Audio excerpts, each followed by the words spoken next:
ഗുരുകുലം art വില്ലേജിന്റെയും RK. Pottassery ഫൗണ്ടേഷന്റെയും സംയുക്താഭിമുഖ്യത്തിൽ സംഘടിപ്പിച്ച 5ാമത് RK. Pottassery പുരസ്കാരം Anirudhan എട്ടുവീട്ടിലിനും 2ാമത് RK. Pottassery പുരസ്കാരം ബിനു രാജ് കലാപീഠത്തിനും ഡോക്ടർ ആർസു സമർപ്പിച്ചു. തുടർന്ന് നടന്ന കവിയരങ്ങ് പ്രശസ്ത കവി പി. ശ്രീധരനുണ്ണി ഉദ്ഘാടനം ചെയ്തു.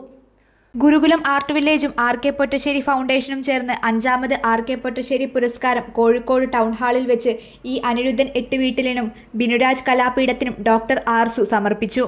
പ്രശസ്തി പത്രം അനിരുദ്ധൻ എട്ടുവീട്ടിലിന് മജീഷ്യൻ പ്രദീപ് ഫുഡിനോയും വിനരാജ് കലാപീഠത്തിനുള്ള പ്രശസ്തി പത്രം സുരേഷ് കൂത്തുപറമ്പും സമർപ്പിച്ചു.